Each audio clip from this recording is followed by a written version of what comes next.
ముందుగా మీ అందరికీ సంక్రాంతి అలాగే కనుమ పండుగ శుభాకాంక్షలు. సంక్రాంతి అంటేనే 3 రోజులు కదా, ఈ 3 రోజులు ఎంతో సందడిగా ఉంటుంది. సో ఈ రోజైతే శుక్రవారం కదా, శుక్రవారం వచ్చేసి నేను ఇలా గడప పూజ అయితే చేసుకుంటున్నాను. అదేనండి, గడప పూజకి ముందు గడపనైతే ఇలా పసుపుతో అలికేసుకొని నాకు వచ్చినట్టు ఇలా సింపుల్గా ముగ్గులైతే పెట్టుకుంటున్నాను. ఇంతకీ మీకు ఒక విషయం అయితే అడగడం మర్చిపోయాను. మీరైతే వాకిట్లో ఈరోజు రథం ముగ్గులు వేశారా? కనుమ పండుగ అంటేనే రథంతో వాకిలంతా నింపేస్తూ ఉంటాము. మా చిన్నప్పుడు అయితే ఎంత పెద్ద వాకిలి ఉండేదో ఆ వాకిలి నిండా రథం ముగ్గులు వేసి ఎంత బాగా జరుపుకునే వాళ్ళమో. సో ఈ రోజు కూడా నా ఇంటి ముందట చిన్నగా నాకు వచ్చినట్టు ఒక ముగ్గేశాను. సో ముందుగా అయితే దేవుడి పూజ.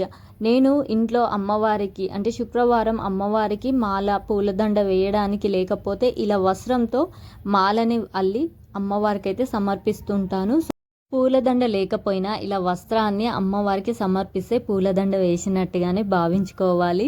సో ఈ రోజైతే మా ఇంటి ముందు ఇలా చిన్న రథం ముగ్గేశాను. ఎంత బాగుందో. పక్కకు కూడా ఇంకా ముగ్గేద్దాం అనుకున్నాను, కానీ నడవడానికి ప్లేస్ ఉండదని చెప్పి ఇలా చిన్నగా వేసుకున్నాను. ఈరోజు పూజ అయితే చాలా అంటే చాలా బాగా జరిగింది.